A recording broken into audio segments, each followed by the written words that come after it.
Hello everyone and welcome back again. तो इस react lecture में हम लोग पढ़ने वाले हैं रिएक्ट हुक को। तो बेसिकली रिएक्ट हुक्स हैं क्या? तो ये डायरेक्टली या इनडायरेक्टली कहें तो ये फंक्शंस ही हैं जो अलाउ करते हैं हमें रिएक्ट फीचर्स को यूज़ करने में या फिर मदद करने में। बेसिकली रिएक्ट हुक क्या है? जावास्क्रिप्ट फंक्शंस ही हैं जो हमें फैसिलिटी प्रोवाइड करते हैं रिएक्ट फीचर्स को यूज़ करने की। तो इस क्लास में हम पढ़ने क्या वाले हैं, रिएक्ट में हुक में यूज हुक और यूज इफेक्ट हुक। तो ये दोनों बहुत सारे हुक होते हैं, अभी सिर्फ हम इन दोनों को ही पढ़ने वाले हैं। तो ये थी डेफिनेशन किसकी, रिएक्ट हुक्स की। तो चलो इसको क्रिएट करते हैं। और रिएक्ट हुक की एक खास बात बताएं कि कोई भी फंक्शन हुक है कि नहीं है, तो उसमें प्रीफिक्स क्या होता है, यूज।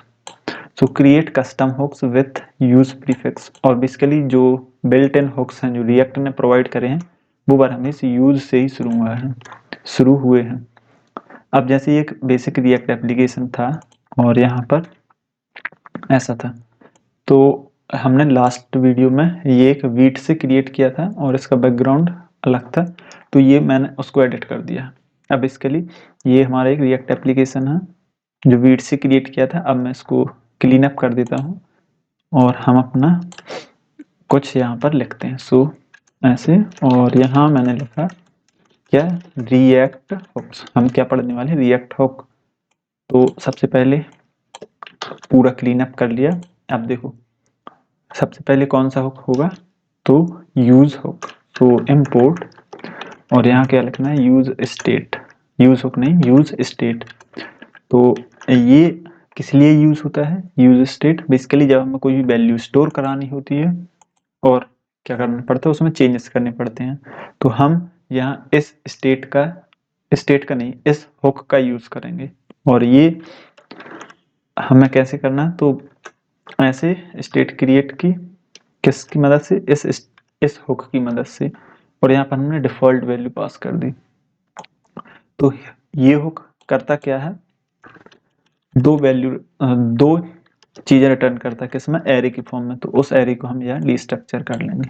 अभी नहीं करना है तो मत कीजिए। सपोज हम यहाँ स्टेट, अब क्रिएट तो हमने स्टेट की है तो मैंने लिखा स्टेट, और इसको मैं कंसोल लॉग करा देता हूँ। देखना भी तो है कि क्या ये हमें दे रहा है। तो मैंने इसको क्या कर दिया, कंसोल लॉग स्टेट, मतलब इसको प्रिंट करा दिया। तो यहाँ आना है, एप्लीकेशन को रिफ्रेश करना है, तो यहाँ पर देखना है ये दो चीजें देगा। क्या देगा, एरे रिटर्न कर रहा है तो जीरो में वो वैल्यू, और जो सेकंड प्लेस है उस पर क्या मिल रहा है हमें, एक फंक्शन मिल रहा है। तो उसको हम क्या करा लेंगे, यहाँ डिस्ट्रक्चर करा लेंगे। तो फर्स्ट में बेसिकली है कि हमारी डिफॉल्ट वैल्यू जो हमने दे रखी थी, और उसके लिए ये एक फंक्शन। अब इस फंक्शन का नाम कुछ भी रख सकते हैं, मैंने यहाँ सेट वैल्यू रखा। तो ये वैल्यू, ये फंक्शन है। अब इस डिफॉल्ट वैल्यू को रिप्लेस करने के लिए फंक्शन दिया गया है, मतलब ये गेटर वैल्यू गेट करने के लिए, ये वैल्यू सेट करने के लिए। ये दो फंक्शंस मान सकते हैं, एक वैल्यू गेट करने के लिए, दूसरा सेट करने के लिए।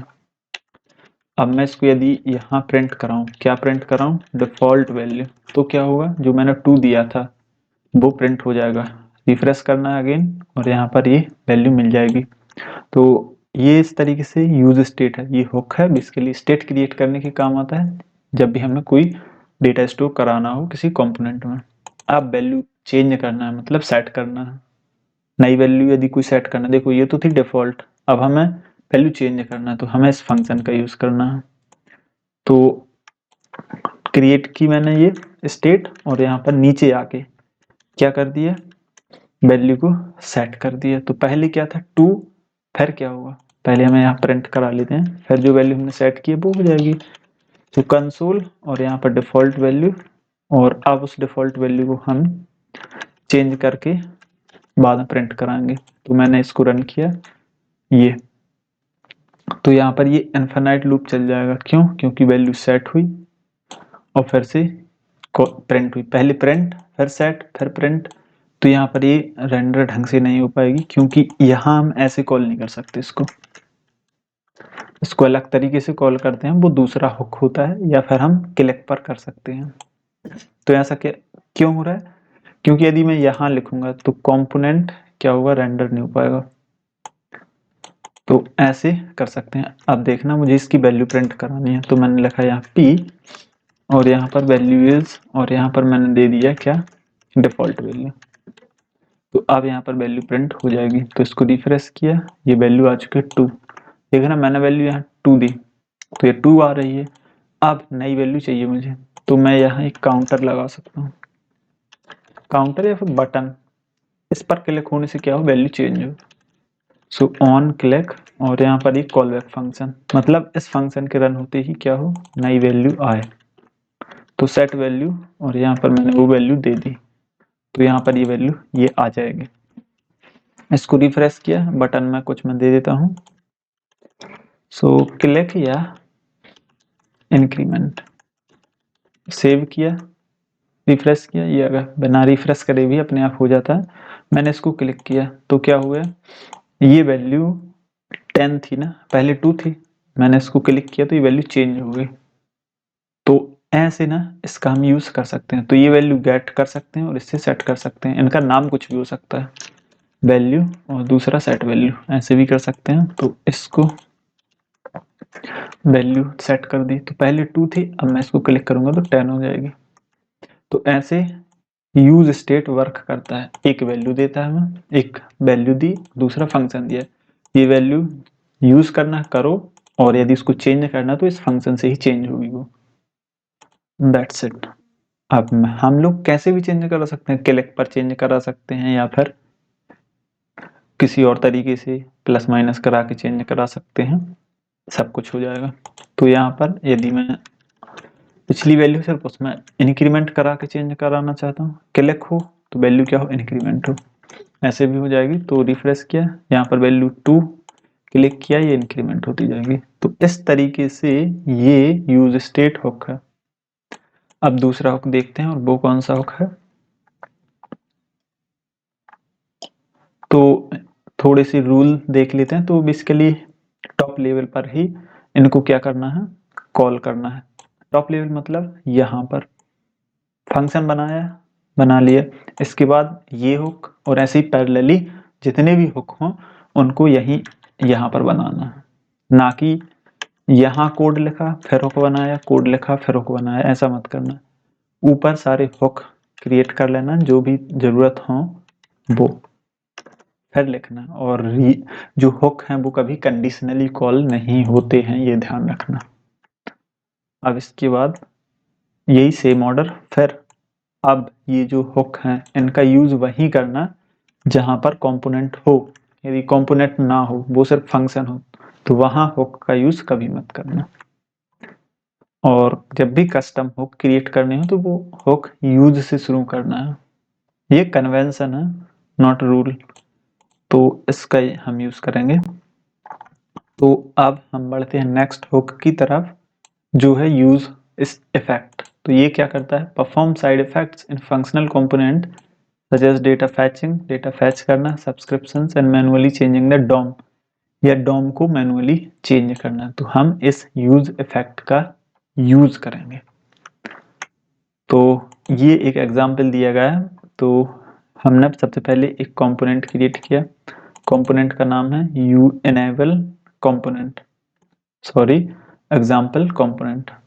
इसमें दो चीज़ों का यूज़ किया है, या मैं कहूँ दो हुक का यूज़ किया है। एक यूज स्टेट वैल्यू स्टोर कराने के लिए, दूसरा यूज इफेक्ट। तो मान लो ये एक प्रोडक्ट नाम का कोई कंपोनेंट है और इसमें ये प्रोडक्ट है और ये उस प्रोडक्ट को सेट करने वाला फंक्शन है। हम यहाँ से डेटा फैच करेंगे और क्या करेंगे, फैच करते ही इसमें डेटा सेट कर देंगे और यहाँ रेंडर करते समय क्या होगा, वो आइटम्स प्रिंट हो जाएंगे। तो इसका मैं एक छोटा सा एग्जांपल देता हूँ। तो और ये हाँ, यूज इफेक्ट कॉल कब होता है, रेंडरिंग के जस्ट बाद। रेंडरिंग हो जाएगी हमारे कंपोनेंट की, ये JSX प्रिंट हुआ, तब ये यूज इफेक्ट वर्क करेगा। बिल्कुल। तो अब देखो, थोड़ा सा एग्जांपल देने के लिए मैं क्या करता हूँ, एक API उठा लेता हूँ। तो फेक API या जेसन प्लेस होल्डर, ये एक वेबसाइट है जो बेसिकली हमें एक फेक API प्रोवाइड करती है, जिससे हम क्या कर सकते हैं, API को टेस्ट कर सकते हैं या फिर जो एग्जाम्पल हमें सीखने हैं ना, इनके एग्जाम्पल के थ्रू हम कर सकते हैं। तो मान लो ब्लॉग वाला है कुछ, मतलब पोस्ट आ रहे हैं, उनको फैच करना, तो हम इसका यूज़ कर सकते हैं। तो इसके लिए एक सर्वर हमें प्रोवाइड करता है, हमें खुद से लिखने की ज़रूरत नहीं है। तो सिंपल हमें क्या करना है, टू डू फैच करना, तो हम इस यूआरएल का यूज़ करके फैच कर सकते हैं। तो हम यदि ब्राउज़र में इसको डायरेक्ट लिख दें तो हमारे पास एक टू डू आ जाएगा, क्योंकि लास्ट में एक लिखा है ना। यदि मैं इसको हटा दूं तो क्या आएंगे, बहुत सारे टू डूज आ जाएंगे। तो इस यूआरएल को यहाँ से उठा के यहाँ, और ये बेसिकली हैं क्या, टू डूज। तो हम अपने फंक्शन स्टेट में नाम क्या रखेंगे, todos and set todos, और इनिशियली क्या रहेगा, एम्प्टी एरे रहेगा। और इसको मैं हटा देता हूँ। अब यूज इफेक्ट क्या करना है, एपीआई कॉलिंग के लिए पर हमें इस यूज इफेक्ट ही यूज करना है। तो इस तरीके से देखो, पहले यूज इफेक्ट लिखा, फिर इसके अंदर क्या लिखा है, कॉल बैक फंक्शन। क्या लिखा, कॉल बैक फंक्शन। ये फंक्शन कब रन होगा, अब इसके लिए जब रेंडर हो जाएगा उसके जस्ट तुरंत बाद। तो यहाँ पर h1 react यूज इफेक्ट, तो ये हो जाएगा। अब यहाँ पर मुझे क्या करनी है, एपीआई को कॉल। तो एपीआई वाली इसको, ये क्या है, एपीआई एंड पॉइंट आप फैच करना, तो वेट फैच, एक फंक्शन हम बनाएंगे फैच टू डूज। तो फैच टू डूज और इसको हम कॉल कर देंगे। अब यहाँ मैंने क्रिएट किया फंक्शन, तो इसके लिए कॉन्स्ट, और यहाँ इसका नाम क्या रखना है, फैच टू डूज। और ये एक असिंक्रोनस फंक्शन होगा, async, और इसको हमने क्या कर लिया। अब हम एपीआई को कॉल करेंगे, तो हमें क्या लगाना पड़ेगा, एक वेरिएबल, और यहाँ पर क्या लिखना पड़ेगा, अवेट, और फैच से, इस फैच फंक्शन से, एक ब्राउजर एपीआई है, तो यहाँ पर इसमें क्या देना है, यूआरएल, फैच में ये यूआरएल पास कर देना है बस। तो हमारे पास क्या आएगा, रिस्पॉन्स आएगा, जो एक क्या होगा, प्रॉमिस होगा। अब इसीलिए मैंने इसको क्या लगा है, अवेट। और अवेट का यूज कहाँ कर सकते हैं, जहाँ असिंक्रोनस फंक्शन हो। अब जैसे ही ये क्या होगा, रिजल्ट आ जाएगा, तो हम आरईएस को प्रिंट करा लेंगे। अभी हम सेट नहीं कर रहे, पहले देख रहे हैं कि क्या आ रहा है। तो यहाँ आए और हमारे इस वाले प्रोजेक्ट को रिफ्रेश किया, तो मैंने किया रिफ्रेश, तो रिस्पॉन्स में हमारे पास क्या आ रहा है, एक रिस्पॉन्स आ रहा है, और इसमें बेसिकली स्टेटस 200 है, मतलब सब कुछ ठीक है। अब इसका हमें क्या चाहिए, जो रिस्पॉन्स आया है उसको जेसन में कन्वर्ट करना पड़ेगा। So data is equal to, फिर से अवेट लगाना पड़ेगा, और जेसन रिस्पॉन्स डॉट जेसन। तो जेसन भी क्या करता है, एक प्रॉमिस रिटर्न करता है, इसीलिए मैंने इसको अवेट किया है। अब मैं इसको भी प्रिंट कराना पड़ेगा, तो जो एक्चुअल डेटा है वो आ जाएगा हमारे पास। तो लॉग, और इसको ना टू डूज नाम, टू डूज मत रखना क्योंकि पहले से हमने बना रखा है ये, इसीलिए नहीं मैंने रखा। तो क्या होगा, ये डेटा आएगा, और जो वैल्यूज हैं हमारे पास कुछ इस तरीके से आ जाएंगे।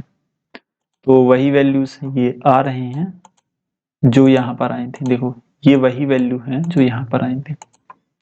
तो इस तरीके से हम फैच कर सकते हैं। अब इन फैच करने के बाद हम इसको रखेंगे कहाँ, इस स्टेट में। तो यूज इफेक्ट का इतना ही यहाँ काम था, क्या करना, प्रोडक्ट्स को या फिर जो एपीआई है उसको कॉल करना, सब्सक्रिप्शन, साइड इफेक्ट, ये सब यही होता है। क्लीन अप और अपडेशन भी इसी में होता है, हमने कंपोनेंट लाइफ साइकिल में पढ़ा था। तो अब क्या करना है, हमारे पास डेटा आ चुका है, अब स्टेट में सेट करना है। सो सेट टू डूज, और यहाँ पर डेटा को टू डूज में सेट कर देना है। तो जो स्टेट है उसमें जो ये डेटा आया है वो सेट हो जाएगा। तो अब उसको हमें क्या कराना है, रेंडर। तो यहाँ पर सबसे पहले चेक कर लेना है आया है कि नहीं। So todos dot length, array है उसकी लेंथ होगी, लेंथ यदि नॉट इक्वल 0 है तो मतलब 0 नॉट इक्वल है, 0 नहीं है, मतलब कुछ ना कुछ तो है, तो हम उसको रेंडर कराना है। तो रेंडर अब कराना है, तो यहाँ हम करा सकते हैं। तो कैसे कराएंगे वो देखना है। तो सबसे पहले टू डूज पर मैप करना है, यहाँ फॉर लूप नहीं लगेगा, यहाँ मैप लगेगा। अब ये कॉल बैक फंक्शन रिटर्न करता है जिसके पास क्या होती है, एक वैल्यू होती है, वो क्या होगा, टू डू और इंडेक्स। अब ये क्या करेगा, एक JSX रिटर्न करेगा, मतलब ये एलिमेंट HTML एलिमेंट रिटर्न करेगा। बेसिकली ये कॉल बैक फंक्शन है और क्या करेगा, HTML रिटर्न करेगा या JSX रिटर्न करेगा, दोनों कर सकता है। तो यहाँ पर मान लो मैं डेव में इसको प्रिंट कराना चाहता हूँ, सो डेव और यहाँ पर ये अब क्या है, सो यहाँ पर देखो क्या आ रहा है, मिसिंग की प्रॉप्स फॉर एलिमेंट आइटरेटर। तो यहाँ हमें एक की देनी पड़ेगी और इसीलिए मैंने ये इंडेक्स यहाँ लिया था इसी का यूज करने के लिए। अब इस टू डू के पास है क्या एक्चुअल में, तो इस टू डू के पास यूजर आईडी है, टाइटल है और कंप्लीटेड है। क्या है, आईडी, टाइटल और कंप्लीटेड। तो जो देखो की है इसको हम ऐसे भी दे सकते थे, टू डू डॉट आईडी और यहाँ टू डू डॉट टाइटल और यहाँ इसको ऐसे हटा सकते थे। तो ये क्या होगा कि इसमें सेट हो जाएगी डिव में। चलो ठीक है, अब इस डिव में क्या आएगा, टाइटल आएगा और वो सब कुछ यहाँ पर प्रिंट हो जाएंगे टाइटल, और इनके यदि स्टेटस प्रिंट कराने हैं तो वो भी करा सकते हैं। तो एक्चुअल में ये है क्या, यदि इसको हम टेबल वाइज प्रिंट करा दें तो ये टू डूज है और उनका टाइटल है और स्टेटस है। तो यहाँ मैंने एक टेबल क्रिएट की और टेबल के अंदर ये रहेगा किसमें, बॉडी में, और एक्चुअल में ये क्या है, रो ही तो है, टेबल की रो है। तो इसको मैं यहाँ आके यहाँ प्रिंट करा दूं और यहाँ TR हर बार एक नई रो क्या करा दूं, ऐसे प्रिंट करा दूं। और इस रो में ये एक डेटा रहेगा तो यहाँ TD डेटा प्रिंट करा दिया, फिर दूसरी रो के दूसरे कॉलम में स्टेटस प्रिंट करा दूंगा, तो TD और यहाँ पर टू डू डॉट स्टेटस। और अब इसकी हेडिंग देनी पड़ेगी, सो टी हेड और इसमें एक रो रहेगी TH, तो ये क्या होगा, टाइटल होगा और दूसरा TH ये क्या होगा, स्टेटस। इसको सेव किया, फॉर्मेट किया, तो TR में ये हेडिंग है, इसके अंदर टाइटल होगा और स्टेटस होगा। चलो इसको देख लेते हैं। तो ये बेसिकली प्रिंट हो गया, तो ये टाइटल है, ये सारे टाइटल और ये स्टेटस। तो इसको क्या करना पड़ेगा, बॉर्डर लगानी पड़ेगी। सो हेडिंग टेबल में गया और यहाँ पर एक बॉर्डर नाम की प्रॉपर्टी होती है, तो इसमें 1 पास कर दिए, तो ये बॉर्डर अप्लाई हो जाएगी। इसको शायद कॉलेप्स भी कर सकते हैं। सो बॉर्डर वो स्टाइल से करना पड़ेगा, यहाँ नहीं होगा।